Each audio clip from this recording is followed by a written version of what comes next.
리더는 문과가 해야 될까요? 이과가 해야 될까요? 아, 그렇죠. 만약에 제가 권력을 가진다면 이 번역 사업에 아주 좀 많은 돈을 투자해주고 싶어요. 뭔가 좀 자기가 공부하고 싶은 의지가 있어도 기초 학문에 대한 기반 자체가 약해서 참된 리더는 대중들 개개인이 스스로 자존감을 세울 수 있게 훈련을 시켜주는 사람이 좋은 리더인 것 같아요. 지금은 타인의 행복으로 자존감을 높이는 못된 흐름이 만개해 있다고 생각합니다.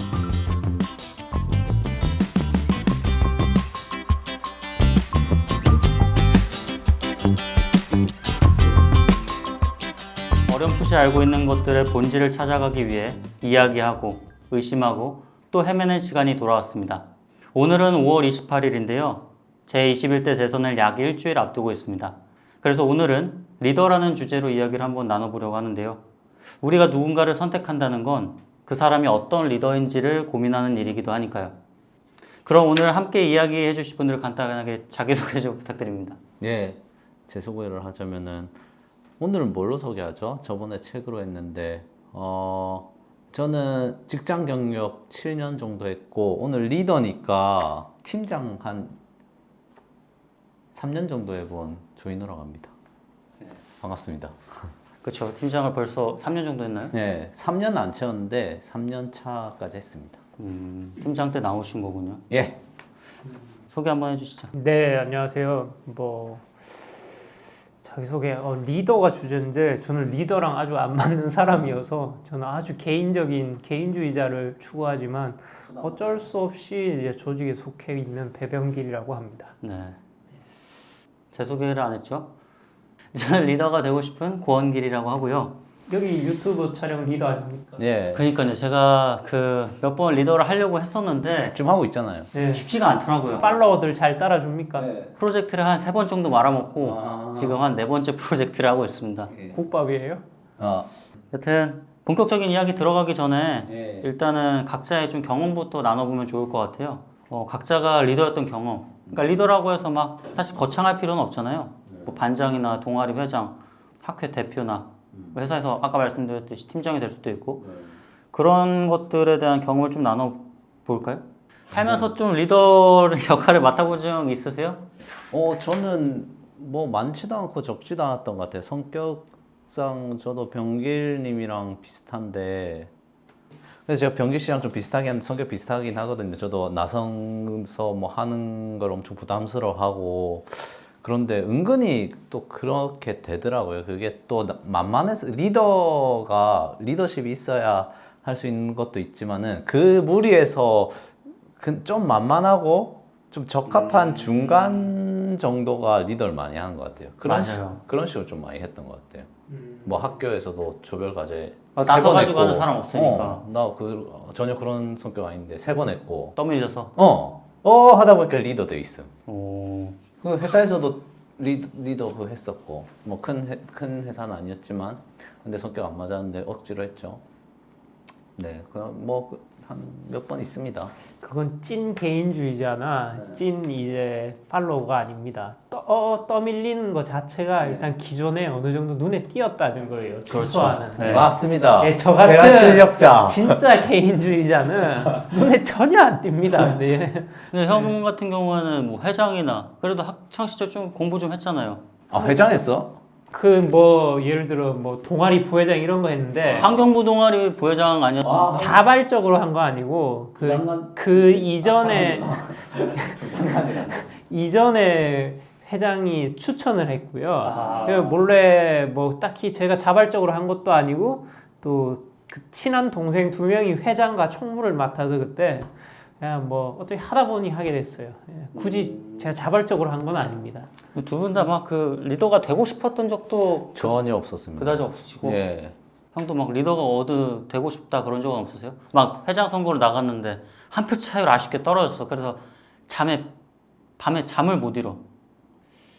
1학년 때 초등학교 1학년 때 회장 선거 한 번 나갔어요. 오, 뭐야 성격이 1학년 제일 처음에 그냥 엄마가 뭐 아니면 뭐 부모님인가 아니면 뭐 친척인가 어쨌든 뭐 그냥 뭐 활발하고 그런 게 좋은 학생이다 이런 말을 얼핏 들은 것 같아서 못 모르고 나가서 투표 받았거든요. 한 표가 내니까 뭐 다른 사람이 또 한 표 줬겠죠.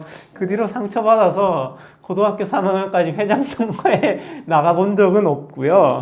네. 유년 시절에 빠른 좌절을 좀 경험을 했죠. 네. 그 무려 13년 동안 공백기였네요. 리더가 지금 우리가 아직 리더의 정의도 안 내리고 뭐 이래 좀 그냥 각자 경험을 말하는 거라서 뭘 리더라고 보면 될지 모르겠지만 리더보다는 그냥 권력 힘을 가지고 싶었던 적은 있어요. 예를 들어 뭐 한국 남자 대부분이 경험하는 군대. 여기서 뭐 이병 때 빨리 병장이 되고 싶잖아요. 분대장이 되고 싶고. 그거 왜 그러고 싶냐? 뭐 자기가 군대 내에서 뭐 올바른 군인 돼서 이 부대를 더 강하게 키우겠다 이런 마음 가진 분들 많지는 않을 거예요. 대부분 내가 계급이 있으면 내가 자유로울 수 있고 뭔가 자비를 안 해도 되고 마음대로 시간 보낼 수 있다. 그러니까 그 최소한의 소극적 자유를 성취할 수 있다. 그 정도죠. 네.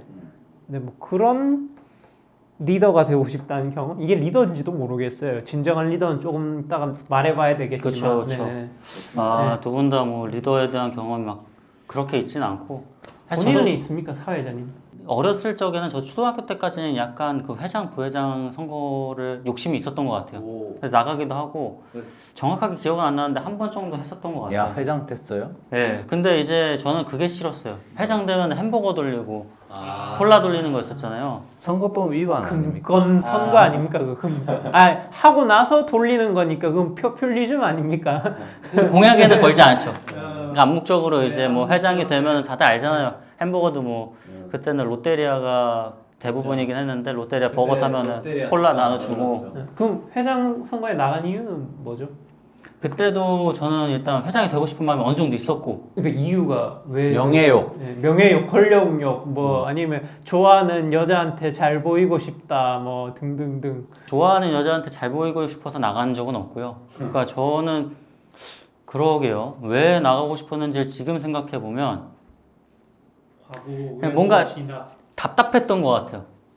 그러니까 내가 이걸 잘할 수 있을 거라는 생각이 했고 다른 사람이 어떤 일을 했을 때 내가 저거보다 좀 더 효율적으로 혹은 조금 더 낮은 방법으로 공정한 방법으로 할 수 있겠다라는 생각이 들었던 것 같아요.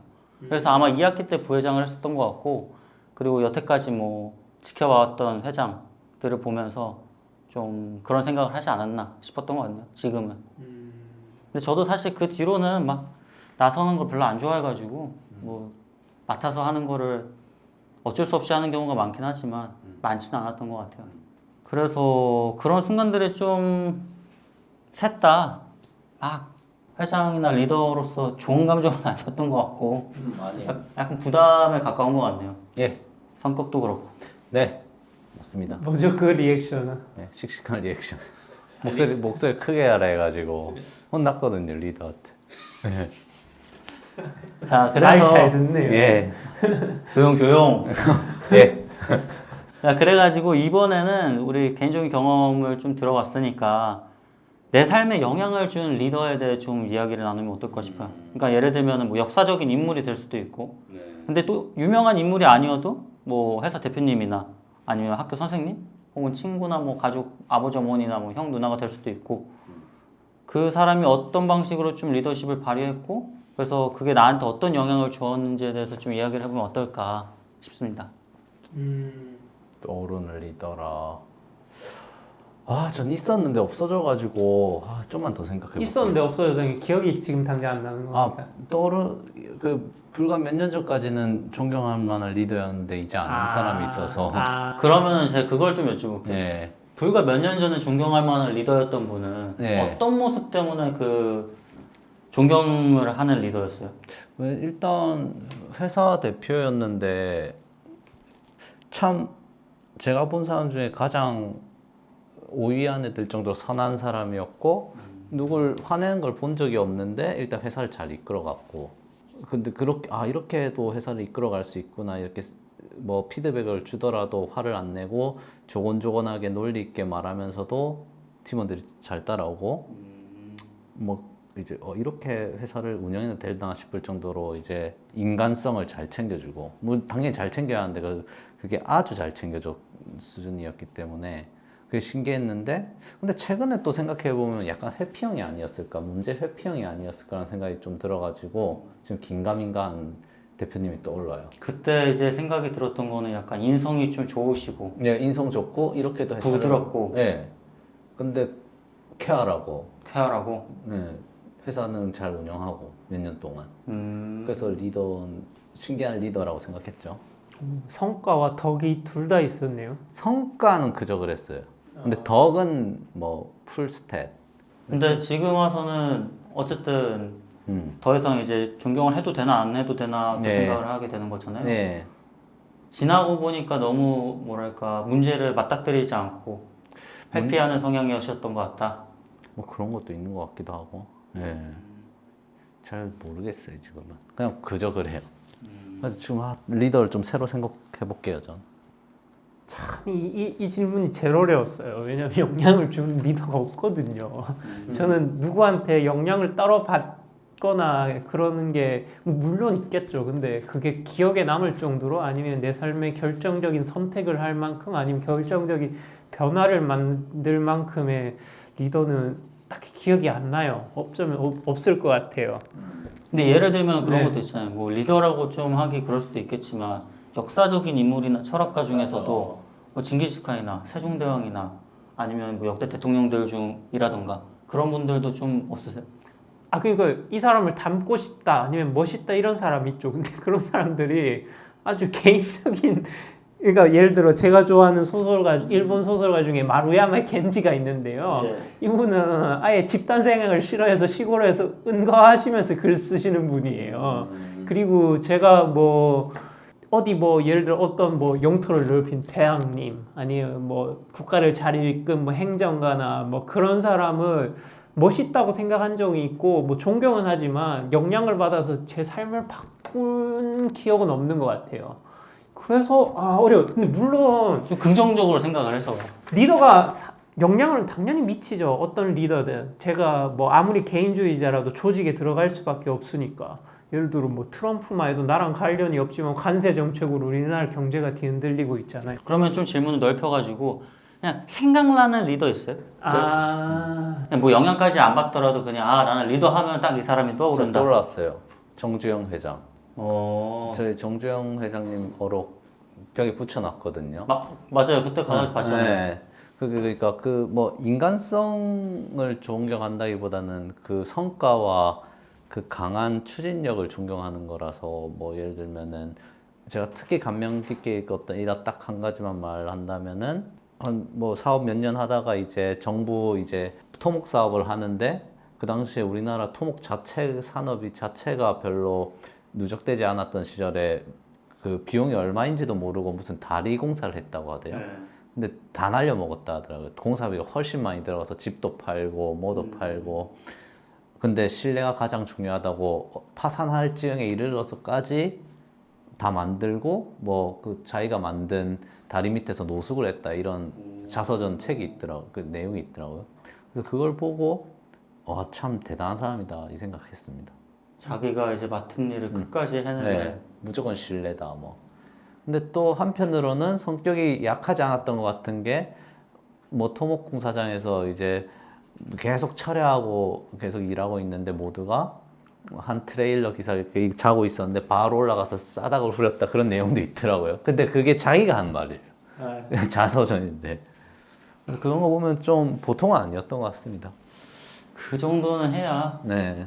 근데 그 당시에는 네, 싸대기 사실 정도야 뭐. 정상 전쟁 시기나 다름없으니까 뭐 모르겠습니다. 그쵸, 시대에 따라 예. 또 다르긴 하니까. 그 방 안에 붙어있는 어록 기억나세요? 기억나죠? 한번 읊어주시죠. 세 개가 있는데 일단 그 하나가 오늘 진리를 내일 안전한 생명을 가지고 다시 이길 수 있는 구상을 할 수 있습니다. 오늘 진 일이라는 표현이 멋있어서 그 지다가 이제 졌다고 오늘. 네. 오늘은 졌는데 내일은 이길 수 이긴다의 있는 반대말인 거잖아요.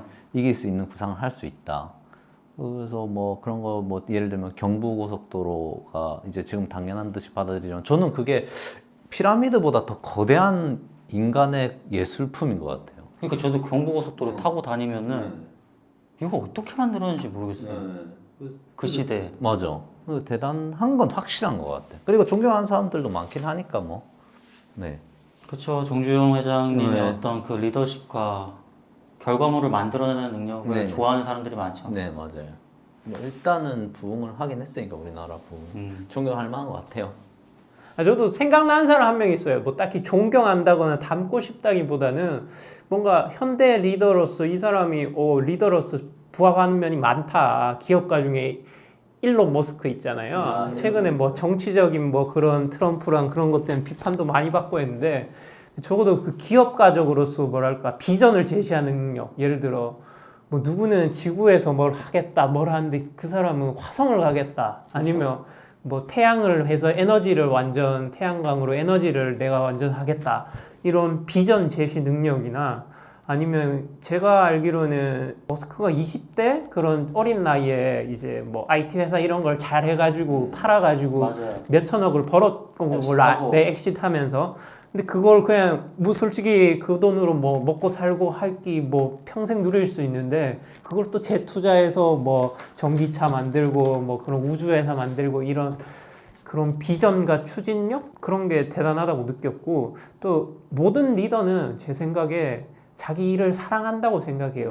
뭐 그러니까 대부분 아마 워커홀릭이겠죠. 네, 그 사람도 뭐 거의 일주일 내내 일을 하더라고요. 며칠은 테슬라에서 일하고, 며칠은 또 스타엑스 뭐 링크 그런 데 가고, 그런 일을 사랑하고, 뭐 이렇게 자기 삶을 투자하는 그런 올인할 수 있는 그런 리더십은 네, 높이 볼만할 것 같아요. 네. 듣다 보니까 일론 머스크가 저는 그 사람들한테 그리고 같이 일하는 사람들한테 꿈을 제공한다고 생각을 하거든요. 그리고 심지어 같이 일하지 않는 일반 사람들한테도 뭔가 화성에 가고 달에 가는 우리가 꿈으로 하는 일들을 현실로 만들 뭐 그게 허황되더라도 그런 점들이 좀 리더로서 충분히 리더십이 있는 게 아닌가라는 생각도 들고요.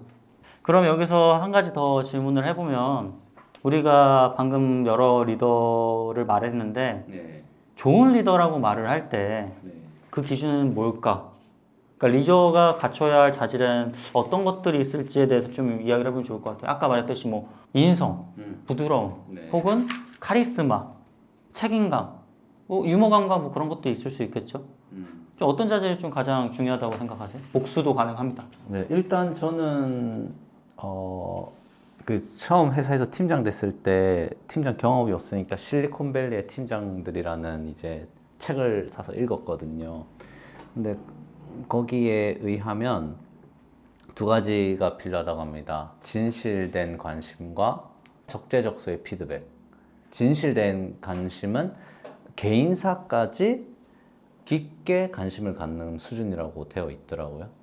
두 번째는 칭찬과 피드백을 제때 정확하게 하는 것. 이 두 가지가 되어야 최고의 리더라고 했습니다.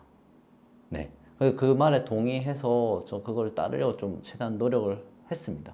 팀장이셨을 때 좀 같이 일하시는 분들의 네. 사적으로 관여를 좀 하셨나요? 그걸 했어요. 저는 그 산책 미팅이라 해가지고 한 일주일에 한 번인가? 2주에 한 번씩 팀원들이랑 업무 시간에 한 15분 타이머 켜놓고 걸으면서 개인적인 얘기했어요. 제가 말 듣기만 했어요. 두 번째가 뭐였죠? 두 번째는 이제 적재적소의 피드백과 칭찬을 하는 거. 피드백을 혹시 어떤 식으로 하세요? 전 피드백은 그렇게 어렵진 않았어요. 그냥 뭐 잘 못하면은 바로 못한다고 해버렸으니까. 근데 대신 남들 보는 앞에선 웬만하면 하지 말라고 돼 있긴 했어요. 네. 형규 씨는?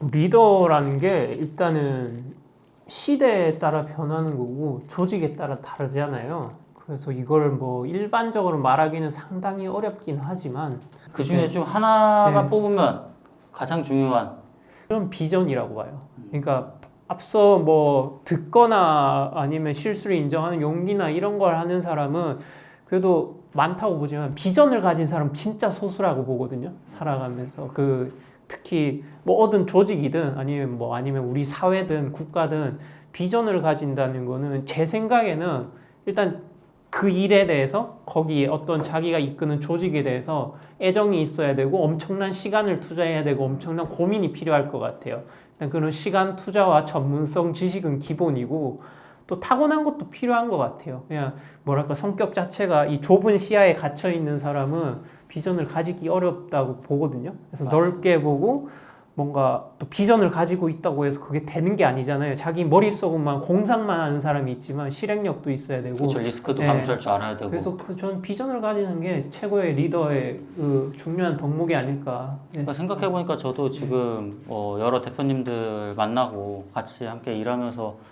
대표님들의 성향을 딱 보면은 자기 사업에 대한 어떤 비전이 확실하게 있으신 것 같아요.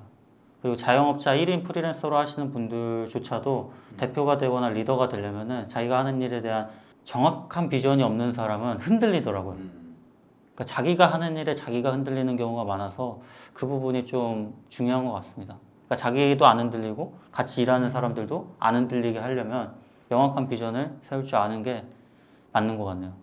적재적소에 대한 인재 배치도 중요하다고 생각을 해요. 야, 그거 못하는 사람 진짜 많더라. 그게 제일 어려운 거예요. 네. 지금 하는 것도 그렇고 예전에 했던 프로젝트 등에서 뭐 리더 역할을 맡았을 때 가장 어려웠던 게 전 그 부분이었어요. 두 번째로 어려웠던 거. 아까 비전이 가장 어려웠고 두 번째로 어려웠던 게 사람들한테 뭔가를 일을 부여하는 거. 왜냐면 같이 일을 하니까 너무 내가 혼자서 다 해버리면은 소속감도 안 들고 내가 여기에서 어떤 위치에 있는지 잘 모르는 경우가 생기더라고요. 그런데도 한편으로는 내가 이 일을 시키는 게 맞을까? 이 일을 부탁하는 게 맞을까? 그런 생각이 들다 보니까 함부로 뭔가 대하게 될 수 있는 그런 마음 때문에 잘 못하는 것 같기도 해요. 지금도 사실 마찬가지죠. 아, 인재 적재적소 할때 이게 생각났다. 왜 그 책에서 개인적인 관심사 생각났어요. 개인적인 관심사와 성격을 정확하게 파악해야 적재적소 배치가 가능하다는 논리였어요. 한 단계 더 나간 거였네요. 네, 맞아요. 근데 산책하고 나서 그럼 적재적소에 배치도 하셨어요? 아, 그 권한은 제게 없었어요. 네, 그냥 그런 성격은 제안을 할 확실히 수 있는 거 아닙니까? 제안은 할 수 있는데 네. 할 일이 룸이 별로 없었어요. 아, 네. 근데 다 뭐 적절하게 다 잘했어요. 네. 한 가지 이제 더 생각해 볼 게 있는데요. 네. 좋은 리더의 모습. 예. 시대에 따라 달라지는 걸까요? 완전 다르죠. 리더 예를 들어서 뭐 과거에는 리더가 어쩌면 보편적인 리더상이 있었을 거예요. 그래서 뭐 예를 들어 플라톤도 철인에 의한 통치를 주장했었고 아니면 신의 말씀을 잘 듣는 사람이 리더인 적도 있었을 거고요. 아니면 뭐 자기의 혈통 뭐 이걸로 리더가 정해지기도 했죠. 그렇죠. 예. 근데 그게 뭐 예전처럼 그런 좀 단순한 사회 아니면 좀 복잡하지 않고 변화가 느린 사회에서는 물론 그때도 저는 그게 합리적이고 효율적이지는 않았다고 보지만 어느 정도 가능은 했다고 쳐도 현대사회에 와서는 그건 불가능하다고 봐요. 그런 리더는. 그러니까 시대가 특히 우리나라 같은 경우에는 더 그래요. 시대가 워낙 빨랐잖아요. 변화가. 예를 들어서 70년대생을 생각해 보자고요. 그 사람이 태어났을 때는 아마 대학 갈 때 제일 좋은 게 사관학교였을 거예요. 군인이 대통령인 그렇죠. 나라고 군인이 대통령이 그 권위적이고 리더십이 뭐랄까 좀 이렇게 관료적이고 직설적인 사람이 리더로서 그때는 좋건 나쁘고를 떠나서 그런 리더가 될 가능성이 높았을 거예요. 근데 70년생이 나이 조금 먹고 민주화가 돼버렸잖아요. 그래서 뭐가 좀 30대, 40대, 50대 이런 좀 리더로서 이제 될 수 있는 나이가 됐으면 완전 민주주의가 발전을 해버렸어요. 그럼 리더십이 완전 달라지죠. 민주적인 리더십, 뭔가 경청하는 리더십 이런 사람이 돼서 실제로 대통령도 뭔가 노무현 대통령 같이 뭐랄까 좀 더 서민 친화적인 사람도 되고 그랬었잖아요. 뭐 그런 걸 보면 시대와 조직이 요구하는 리더십이 크죠. 그렇다면 지금 우리가 살고 있는 시대가 제일 중요하잖아요. 그리고 이 시대에서 뭐 전 지구적으로 볼 필요도 없고 우리나라에 지금 필요한 리더의 상은 어떤 모습일까? 좀 구체적으로 얘기를 하자면은 그냥 우리가 어쨌든 대선을 앞두고 이야기를 나누고 있으니까 예를 들면 결혼 출산 장려를 해야 된다거나 아니면 교육적으로 뭔가 교육열을 더 올려야 된다거나 뭐 그런 식으로 얘기를 해도 좋고 아니면 다 필요 없다. 인성이 첫 번째다. 뭐 그런 식으로 이야기를 나눠봐도 좋을 것 같아요. 저는 뭐 인성, 뭐 경제, 국방 이런 건 다른 데서 많이 얘기할 것 같아서 전 조금 다른 관점으로 그냥 흥미 위주로 한번 얘기를 해보면은 일단 전제 조건 아주 단순하게 깔고 가고 싶어요. 저는 일단 참 그 시대에 적합한 리더는 머슬로의 8가지 욕구, 8단계 욕구 있잖아요. 그냥 그걸 따라보고 싶은데 그냥 우리 한반도만 기준으로 했을 때 우리 한반도 역사를 그냥 5,000년이라고 치고 거의 99%는 머슬로 1단계 욕구를 채워주는 게 가장 중요한 거였고, 왜냐면 생존 자체가 어려우니까. 솔직히 50년 전까지만 해도 살아야죠 일단. 그러니까 불과 50년 전까지 굶어서 죽는 사람도 많았으니까. 4,950년 동안 힘들었단 말이죠. 그때는 이제 강력한 리더, 먹고 살게 해주는 거, 그리고 종교도 내가 너무 힘들고 자연도 무섭고 하니까 믿는 거라고 생각하거든요. 그래서 제사장이 먹힌 거고. 그래서 지금은 좀 연습이 필요한 시대인 것 같아요. 겨우 50년 정도밖에 안 됐으니까 새 시대가 너무 1단계에서 갑자기 5단계 이상으로 급격히 상승한 시대. 그래가지고 참된 리더는 대중들 개개인이 스스로 자존감을 세울 수 있게 훈련을 시켜주는 사람이 좋은 리더인 것 같아요. 지금은 타인의 행복으로 자존감을 높이는 그런 못된 흐름이 만개해 있다고 생각합니다. 당신은 타인의 불행 없이도 행복할 수 있다는 걸 사실을 먼저 알려주고 그걸 어떻게 할 수 있는지 몸소 보여주는 리더가 필요하다고 생각합니다. 그러니까 굉장히 네. 어떤 거시적인 정책, 뭐 네. 국방, 교육 그런 거보다 네, 그냥 개개인의- 인간 본질로서. 개개인의 어떤 행복이나 자존감을 높여주는 네, 방식을 알고 있는 리더가 좀 네, 필요하다. 맞습니다. 행동하고 예. 만약에 우리나라 리더로서 네. 후보가 된다면 어떤 공약과 정책을 좀 할 수 있을 것 같아요? 일단 당선돼야 하니까 경제를 살리겠습니다. 이래야죠. 아니요, 당선된다는 전제 말고 방금 말씀하신 네. 거랑 이어가지고 저라면은 이제 인류 최강지다. 이거 하지 말까? 말씀하셔도 돼요. 네. 뭐 하여간 그러니까 말도 안 되는 거 있잖아요. 만약에 그 좋아하시는 인류 최강 지성의 네. 최강진 선생님 최강진 교수님의 이제 교수님의 미학적 인간으로 살아남기. 그 책을 이제 전 국민에게 배포하겠다. 예, 맞습니다. 일단 읽어보게 한 다음에 필수 도서. 네, 맞습니다. 물론 다 안 따르겠죠. 그래서 미학 수업을 많이 해볼 것 같아요. 네. 그러니까 미학 수업을 예를 들면 정규 과정에 넣는다거나. 네, 정규 과정에 넣고 그 나름의 저도 제가 뭐 아직 자식은 없지만은 한 다음에 홈스쿨링을 해보고 싶은 꿈이 있는데 나름 이런 커리큘럼도 다 짜놨어요. 예를 들면은 독서와 이제 봉사를 유년기와 청소년기에 주로 시킬 것 같아요. 그러면은 아까 말씀드렸던 게 자존감을 높이는 게 네. 중요하다고 했는데 네. 결국 교육의 어떤 일환으로 그게 이루어질 수 있는 부분이긴 네, 하네요. 그쵸. 교육밖에 답이 없죠. 왜냐면 인간은 불완전하게 태어나고 그것도 아주 오랫동안 불완전하기 때문에 교육은 필수인데 지금 교육과정은 뭐 모든 대중들이 알다시피 개인의 행복을 위해 있는 건 아니잖아요. 그 사회 시스템의 효율성을 위해 있는 거고 대한민국이라는 이 집단 자체는 아주 유익한 것 같아요. 하지만은 지금 뭐 자영업자 100만 폐업 시대 매년 20, 30대 네, 취준생. 그러니까 베이비 부모들의 이제 그 뭐 노후 대비가 전혀 안 돼 있다. 이게 결국 그 결과물인 거죠. 베이비 부모 세대의 청춘을 이제 담보로 이제 우리나라 발전이 이뤄온 거기 때문에 분명 뭔가 일단 지금 시대에 맞지 않은 것 같아요. 물론 저는 부모님 세대 아주 존경하나 이 시스템은 너무 슬프게도 지금은 맞지 않을 것 같다는 생각이 듭니다. 이 부분에 대해서 뭐 생각하시는 게 있나요? 이 없으시면 부분이라면 어떤 부분이죠?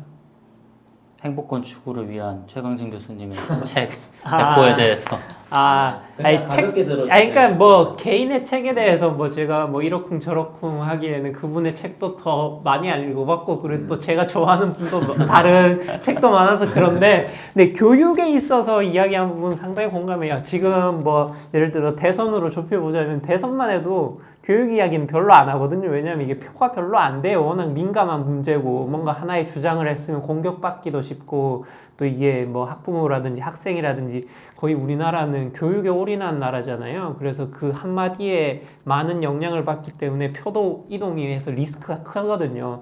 그래서 교육 문제에 대해서 그래서 어찌 보면 그런 리스크 정치적인 문제로 덮어놓고 이제 쉬쉬하는 분위기도 많았던 것 같아요. 그리고 또 개인적으로 저는 책을 좋아하는 사람으로서 만약에 제가 권력을 가진다면 이 번역 사업에 아주 좀 많은 돈을 투자해주고 싶어요. 우리나라의 일본 같은 경우에도 메이지 유신 때부터 번역을 해서 거의 제가 알기로는 1800년대 후반 아니면 1900년대 초에 예를 들어 플라톤이라든지 아리스토텔레스든지 다른 나라 고전을 완역한 것도 많거든요.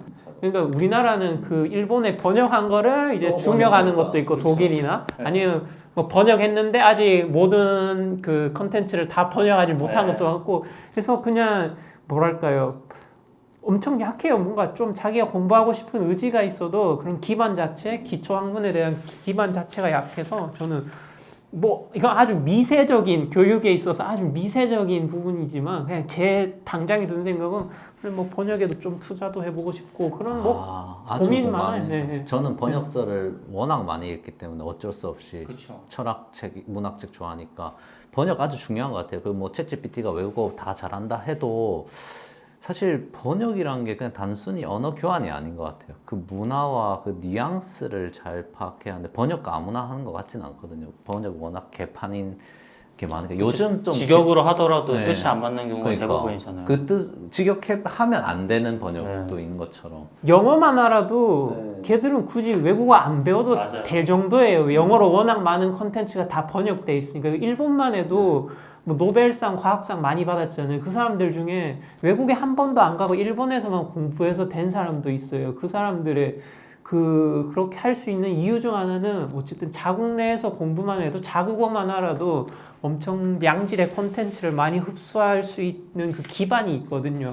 그 기반을 좀 쌓는 게 당장은 뭔가 성과가 안 나와도 우리가 지금 많이 점프했는데 여기서 이제 양적 말고 질적 성장을 위해 고민을 할 시대라고 생각해서 우리나라는 그러니까 기초 학문의 네. 이제 필요성이 뭐 그런 것도 있고 그런 거죠. 맞습니다. 다 이어지는 중요하죠. 거죠. 네. 근데 뭐 별로 집중하는 흐름은 아닌 것 같아요. 네, 그게 아마 네. 대선에서나 뭐 이런 데서 표를 뭐, 얻기 위해서는 뭐 네. 굳이 네. 크게 언급할 필요가 네. 없으니까요. 네, 네. 맞습니다. 그럼 또 이제 교육 얘기 넘어가가지고 다른 부분에서 지금 우리나라 필요한 리더의 자질이나 상이 있을까요? 우리나라는 일단 기본적으로 예를 들어 대통령으로 예를 들어보면 대통령이 바뀌면 모든 게 바뀐 줄 아는 사람이 너무 많아요. 그러니까 뭐 영웅주의죠. 대통령 한 명 잘 뽑으면 모든 게 잘 되겠다. 근데 불가능하거든요. 방금 앞서도 말했듯이 사회 환경이 워낙 빠르게 변하고 학문이나 모든 분야가 세분화되어 있어서 대통령 한 명 바뀐다고 잘 되는 것도 아니고요. 결국 이건 시스템으로 움직이는 그런 어쨌든 나라의 시스템 이런 근반 시스템 이런 게 중요하다고 보고요. 그래서 대통령은 근데 좀 여쭤보고 싶은 게 지금 사람들이 대통령이 바뀌면 어쨌든 다 바뀐다고 생각을 하잖아요. 근데 실제로 지금 연임제가 나오는 것도 중임제가 나오는 이유도 정권이 바뀌다 보면 여태까지 전 정권에서 해왔던 그 정책들을 이어서 하지 않는 경우가 많잖아요. 그러니까 그런 부분들을 어떻게 시스템화하거나 뭔가 법제화를 하는 게 필요하다고도 생각을 하시나요? 당연하죠. 그러니까 예를 들어서 뭐 정권이 바뀔 경우 그 전 정권과 반대로 아마 하려고 하는 경향이 많단 말이에요. 네. 이게 옳든 그러든이 아니라 그냥 정부는 잘못됐다. 그래서 이게 이어지지가 않아요. 앞서 말한 교육 정책 같은 게 가장 뭐랄까요 지속적으로 이어져야 되는 정책이거든요. 교육 정책 같은 경우도 제가 알기로는 거의 뭐 대입이 4년에 한 번, 5년에 한 번씩 이렇게 바뀌거든요. 그쵸, 예. 근데 그 이유가 안 바뀌게 되면 아무것도 안 한다고 사람들이 생각을 해서 어떻게든 바꾼다고 하더라고요. 그러니까 조금이라도 개정을 하는 이유가 아무리 이게 지금 좋다고 생각을 해도 가만히 있으면 사람들이 일을 안 한다고 생각을 하는 거예요. 그래가지고 계속해서 바뀌는 이유도 있다고 제가 어디서 들었습니다. 거시적으로 보는 게 중요할 것 같아요. 그래서 뭐랄까 잠깐의 이득 아니면 뭔가 자기의 뭐랄까 어떤 속해 있는 집단의 성향 이념에 따라서 이게 휙휙 변해버리면 뭐 교육이라든지 안보 외교라든지 전략이 없어요. 아주 개별적인 전술은 존재하지만 전략이 없거든요. 그러면 이제 전투에선 이길 수 있더라도 전쟁에서 승리하기가 어렵잖아요. 그렇죠. 그 리더가 방금 말했듯이 비전을 보여줘야 된다는 게 뭐 그 사람이 오래된 이제 이 사람의 나아갈 방향을 정해주는 거잖아요. 조직을. 근데 너무 자기 임기 5년, 4년 그걸 보고 그 사이에 뭔가 이렇게 일을 조정하다 보면 큰 문제는 4, 5년에 이어지지가 않거든요. 그러니까 중임제 얘기 나오는 것도 이런 뭐랄까 워낙 양극화된 정치하에서 그래도 좀 뭐랄까 국민의 선택을 받았으면 한 10년까지는 뭐한 8년, 뭐 10년 이 정도는 좀 꾸준히 해보자. 이런 좀 그 바람도 있을 거예요. 그런 목소리가 나오는 거는. 네. 리더에게 하고 싶은 얘기가 생각났습니다. 앞으로 이제 곧 네. 있을 리더의 네. 예. 그 파스칼 팡세에 보면은 그 진실은 말하는 사람에게 해롭고 듣는 사람에게 이롭다라고 되어 있다고 있거든요. 그 진짜 그 방금 말씀하셨던 대로 지금까지 뭐 임기원이요. 그 사실 진짜 무서운 일이거든요. 왜냐면은 그 평가가 최소 50년은 지나야 평가를 받기 때문에 그 사람은 평생에 걸쳐 불행에 빠질 거예요. 그 거시적으로 이제 옳은 행동을 했던 리더는. 그래서 죽고 난 뒤에나 칭송 받을까 말까인데 지금은 AI와 의학의 발달로 인해서 200년 넘게 사실 수 있으니까 살아생전에 이제 인정받을 수 있으니까 욕은 진실을 말하더라도 네, 60년만 버티면 될 것 같습니다. 그러면 전례 없는 부를 얻을 수 있을 겁니다. 부와 명예를. 네, 60년 있다가 그렇습니다. 이상. 팩트 체크 많이 필요할 것 같아요. 근데 200살까지 할 수 있는 거 맞습니까? 저는 완전 믿어요. 200살 넘게 살 수 있는 걸. 지금 현 세대 몇 살이 그 정도 예상합니까? 근데 아니 제가 말씀드리고 싶은 건 어쨌든 지금 리더가 되실 분이 예를 들어 뭐 40대에서 80대까지 있잖아요. 80세의 분이 200세까지 살 수 있을까요? 저는 그게 그 게임에서처럼 이제 그 체크 포인트처럼 일단 지금 5년 버티면은 수명 한 20년 더 연장할 수 있을 것 같아요. 네, 체크 포인트처럼 한 방에 200년이 아니고 일단 지금 모든 세대가 일단 5년 버티면은 확률이 더 올라갈 거예요. 그러니까 제가 만약에 지금 뭐 32살이면 네. 37살 되면은 제가 만약에 31살이었을 때는 네. 80세까지 살 수 네. 있었다면 33살일 때는 갑자기 오르겠죠. 150살까지 살 수 맞습니다. 있다는 말씀이시죠. 네. 그래서 지금 이제 향후 근미래 5년이 아주 중요한 것 같아요. 이거는 사실 뭐 이노 씨의 개인적인 의견이고요. 팩트 체크는 아무것도 되지 않았다는 점 말씀드립니다. 어쨌든 리더분한테 그렇게 말씀을 해주셨고 우리나라 리더에 대해서 조금 더 이야기를 하자면 요즘에 이공계 이야기가 많잖아요. 그러니까 문과계 리더 대통령 또 이공계 대통령 그렇게 대립이 요즘 들어 좀 많이 발생을 했단 말이죠. 그러면은 그냥 단순하게 생각을 하는 거긴 하지만 리더는 문과가 해야 될까요? 이과가 해야 될까요? 아, 그렇죠.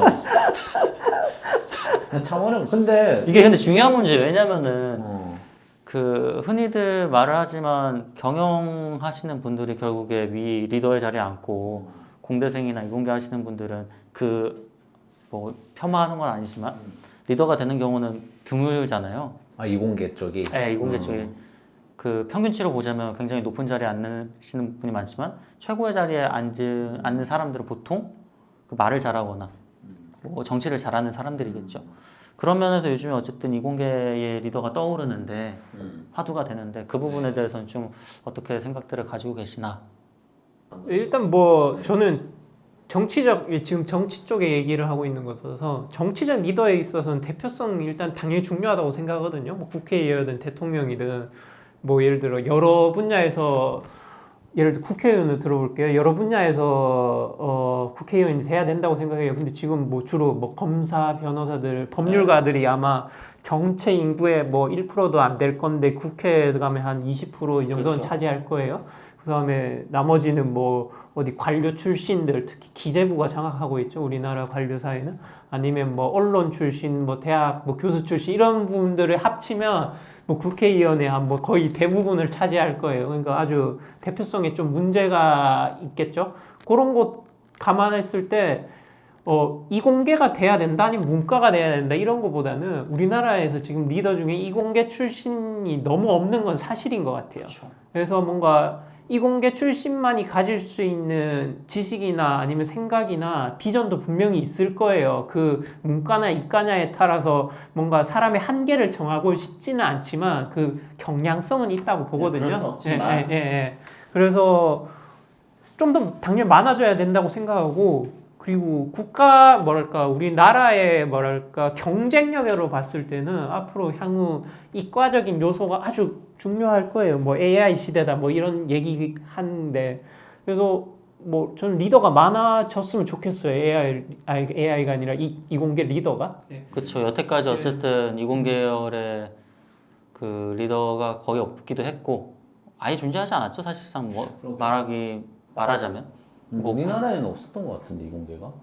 이공계 출신은 뭐 박근혜 대통령이 서강대 맞다. 학부대 학부 출신이어서 사실상 이공계 리더라고 보기는 힘들죠. 전자공학인가 네, 그러지 네. 않나? 학부 출신이니까 뭔가 그걸로 이공계 관련해서 뭔가 일을 했거나 그런 경력이 있는 건 아니니까. 그러니까 이공계 리더가 보여줄 수 있는 분명히 어떤 포인트들이 있을 것 같긴 한데 그 네. 포인트들이 아직 뭐 보여준 적은 없기도 어렵네. 하고 네.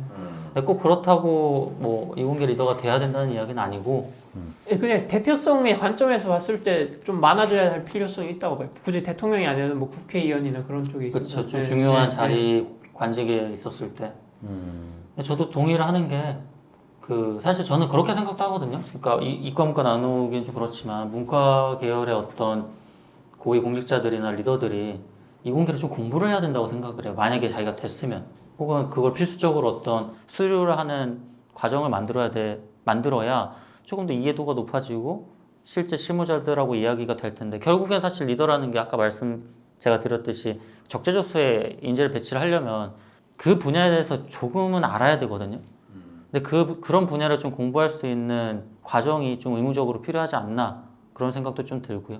좀 말씀하신 것처럼 출신이 중요한 건 아닌 것 같아요. 대통령 중에서 예를 들어 뭐 책을 뭐 많이 읽고 자기가 뭐 문과 출신이어도 충분히 공부해서 그쪽에서 성과를 낸 사람도 많거든요. 아니면 자기가 그런 걸 모른다 해도 사람을 잘 써서 성과를 낸 사람도 많고요. 예. 그래서 뭐 어디 출신이다 중요한 거는 그게 뭐 딱 달라 말하긴 어렵지만 그냥 현상적으로 봤을 때 이공계는 왜 부족할까? 이건 문제의식은 충분히 가져야 된다고 봐요. 예. 예. 근데 그럼 그 이유는 뭘까요? 왜 이공계에서 충분히 지금 뭐 의사들이라든지 아니면 뭐 어디 IT 기업이라든지 이런데 우리나라를 실질적으로 이끌어가는 부를 창출하고 리더들도 많잖아요. 정치권에서의 대표성이 좀 떨어질 뿐이지. 왜 이 사람들은 정치권으로 가서 자기의 뭔가 이런 걸 좀 펼치지는 않는 걸까요? 문과에 비해서. 그 이유에 대해서도 좀 생각해 볼 필요는 있을 것 같아요. 욕망이 좀 다르지 않을까 생각이 들어요. 음... 그러니까 이공계 출신 분들은 어떤 그 정치적인 욕망보다 자기가 이루고 싶은 것들, 기술 그런 것들에 조금 더 니즈가 있기 때문에 이쪽으로 발을 담그지 않을까. 야 어렵다. 근데 그 전공이 우대받는 게 시대마다 달랐던 것 같은데. 근데 저는 이공계 출신, 뭐 물론 문과 이과의 나눔이 이제 인류와 AI로 나눠져서 이제 의미가 없어지겠으나 조만간. 근데 저는 생각해보면 저희 아버지가 말씀하시기를 보니까 그 당시엔 토목과가 최고라고 했거든요. 사우디에 가서 돈 많이 벌어올 수 있다 해서. 그 다음에 입시 역사를 봤을 때 또 서울대 뭐 전자과나 컴퓨터과인가 뭐 전산과가 엄청 의대보다 높았던 시절이 있었고 그 다음 세대는 그 다음에 의대. 그래서 의대가 곽강받던 게 생각보다는 짧아요. 예.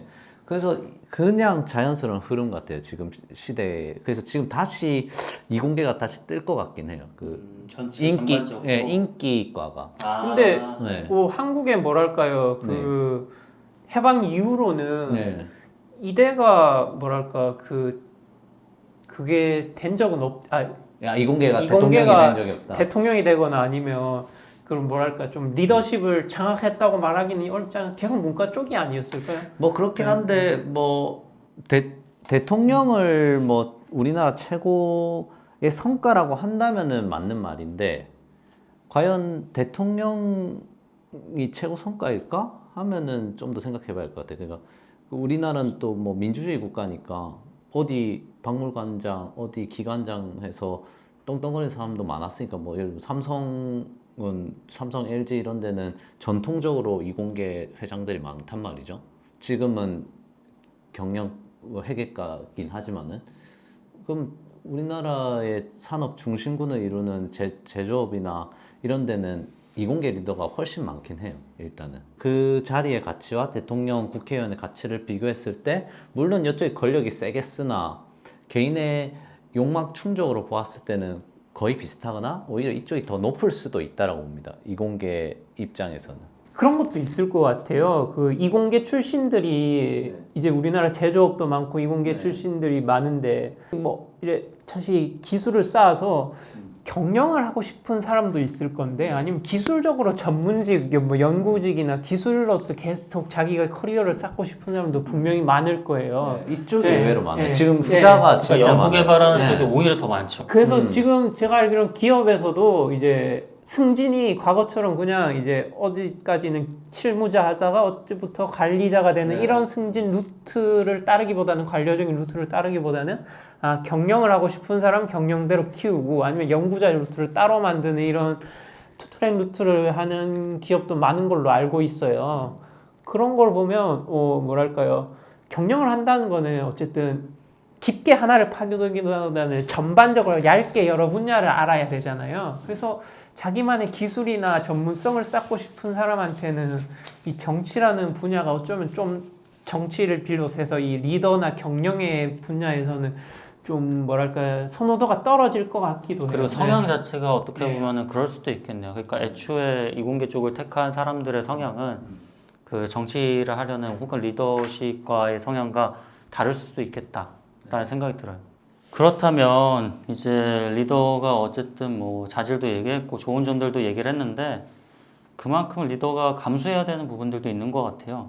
그러니까 결정을 내려야 할 때 어떤 책임도 있어야 되고 혼자서 뭐 결정을 하니까 외롭기도 하고 또 오해도 받고 희생도 해야 되는 부분도 있는데 리더가 되려면 잃게 되는 것 혹은 감내해야 하는 것들은 어떤 것들이 있을까요?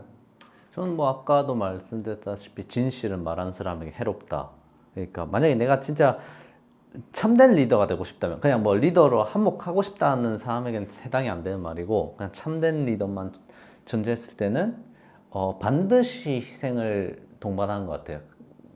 그 죽음까지 불사해야 한다고 생각합니다. 리더, 진정한 리더는. 네. 희생이 따를 수밖에 없다. 네, 맞습니다. 참된 리더는 화살바지가 어느 정도 되긴 돼야 합니다. 적들이 반드시 생기게 돼 있어요. 어떤 걸 또 감수를 해야 될까요? 약간 맥락은 비슷할 것 같은데요. 저도 참된 리더는 어쨌든 앞서 말했듯이 인간은 불완전한 존재고 실수도 하고 그렇잖아요. 그렇죠. 그 다음에 모든 뭐랄까 어떤 결정이 모두를 만족시킬 수는 없어요. 누군가한테 마이너스가 되고 누군가는 플러스가 되겠죠. 그래서 그 상황에서 뭐 전체의 파이를 키운다든지 아니면 좀 더 뭐랄까요, 좀 더 정의로운 방법의 선택을 내린다든지 그런 고민을 할 것 같은데 리더는 어쨌든 자기의 비전이 있으면 거기에 따라서 솔직하게 말해야 돼요. 그래서 그리스 시대에 가장 민주적인 지도자 중에 한 명이 페리클레스를 꼽거든요. 이 사람이 유명한 연설을 했어요. 전몰자 장례식의 연설인데 그래서 어쨌든 그때 전쟁 상황에서 그냥 솔직하게 말했어요. 뭐 전쟁은 뭐 어쩔 수 없이 우리 국가의 전의의 안위를 위해서 필요한 거고 이 정도 희생이 나올 거고 그걸 이제 그 사람들 앞에서 솔직하게 털어놓고 설득을 했어요. 그래서 그걸 설득을 시켜서 계속 전쟁을 이어가서 결국 아테네가 승리를 거둘 수 있었거든요. 그래서 그 그 그리스 시대의 민주적 지도자 중에서 한 명으로 꼽히는데 좋은 지도자로 그래서 그 솔직하게 얘기하고 터놓고 설득할 수 있는 그 뭐랄까요, 용기 그다음에 실력이 필요할 것 같습니다. 그러니까 한마디로 미움받을 또 용기도 있어야 네, 되고 욕먹을 용기가 있어야 되는 것 같아요. 그리고 뭐 결국 그걸 설득시킬 능력도 있어야죠. 설득력이. 그러니까요. 감수를 해야 되는 거는 어쨌든 간에 리더라면은 욕먹는 거를 두려워하면 안 되는 것 같아요. 그러니까 모두가 나를 좋아할 수도 없고 따를 수도 없고 그리고 저 같은 사람 리더는 절대 못 되는 것 중에 하나가 리더를 하는 게 결국 공공을 위해서 뭐 회사의 리더 같은 경우에도 조직을 위해서 일을 해야 되잖아요. 자신을 잃어야 돼요. 근데 전 자신을 잃기가 싫거든요. 예를 들어 제가 정치에 나간다고 하면 싫어하는 사람한테도 고기를 숙여야 되고 맞아요. 제 시간 없어지고 맨날 악수하러 다니고 인사하러 다니고 맞아요. 그래야 되거든요. 자기를 잃을 그 준비가 안 돼 있고 그런 성향이 아니면 리더가 될 수 없다고 봐요. 네. 그렇군요.